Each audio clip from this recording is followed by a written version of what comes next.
My name is Jonathan Michael. I'm an ACTEC fellow in Chicago, and today I'm here with Jerry Byer, an ACTEC fellow in Lubbock, Texas. Hi, Jerry.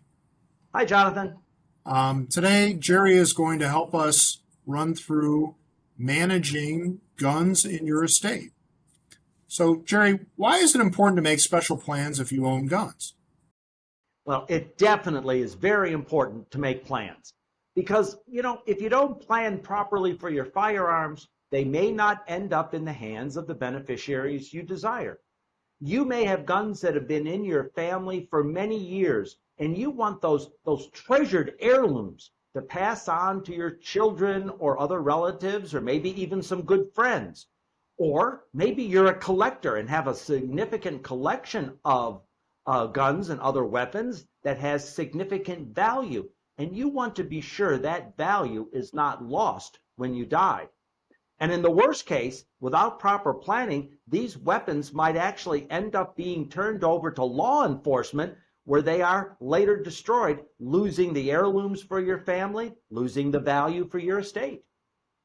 So, before we talk about the steps you might want to take, do you have any special warnings? I sure do. There are several very important things to keep in mind. Let's start first looking at traditional guns, things like pistols, revolvers, rifles, and shotguns.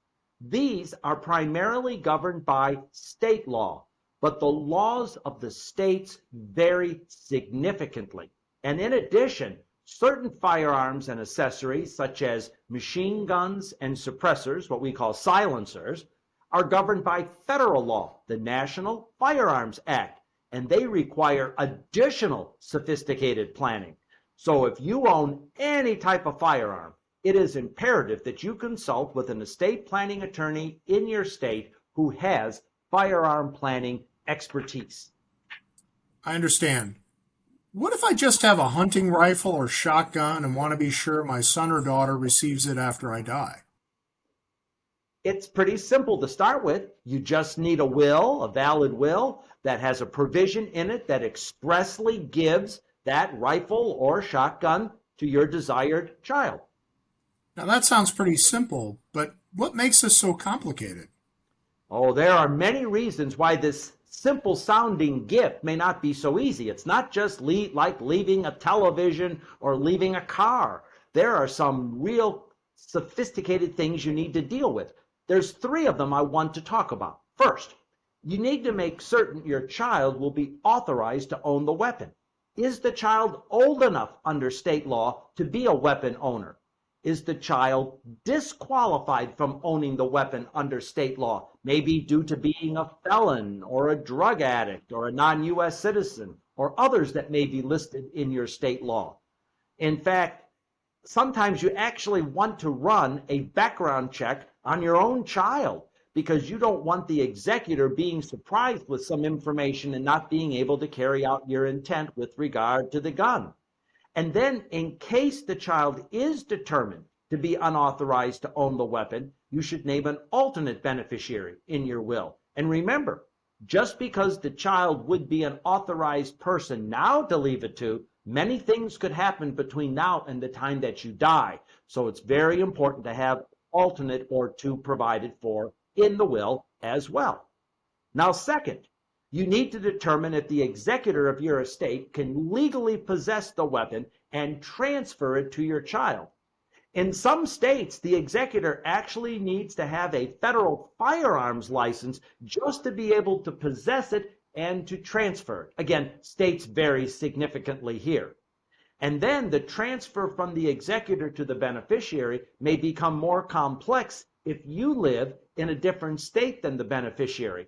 Crossing state lines with a weapon can become very problematic if your executor is not working with someone who holds a federal firearms license. So you can see there are many additional concerns that would make what seems to be a simple gift far more complicated. Now, earlier you mentioned something about weapons governed by the National Firearms Act. What is that all about?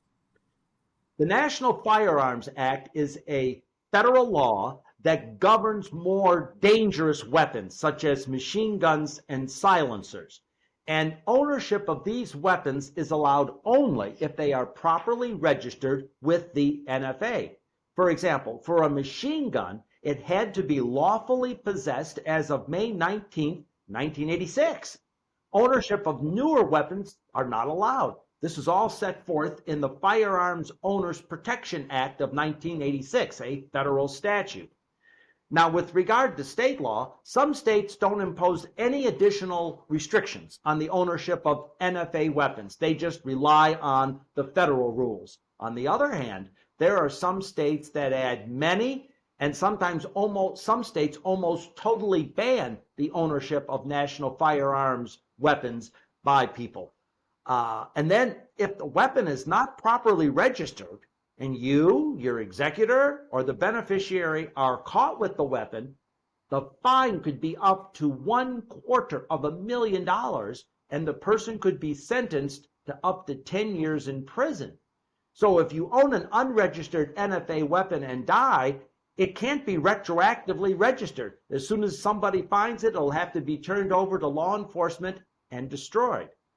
And in addition, the requirements a beneficiary must meet to receive a weapon governed by the National Firearms Act are tougher. For example, they cannot use marijuana, even if it's allowed under your state's law. And they can't be convicted of certain crimes, not just severe felonies like most states say, but even misdemeanors. Certain misdemeanors, such as domestic violence, may preclude them from ownership. It certainly seems complex. Do you have any other advice on this issue? I sure do. You should seriously discuss with your attorney the creation of a gun trust to hold all your firearms, both the traditional weapons and the ones governed by the National Firearms Act. Now, the requirements to establish a gun trust are somewhat complex, so you don't want to try to handle it on your own. But the benefits, they are tremendous. You can maintain possession of the weapon while you're alive. You can name a person with the proper expertise to be the trustee. You can provide detailed instructions on who may own the weapon, who may use it, and so forth after you die.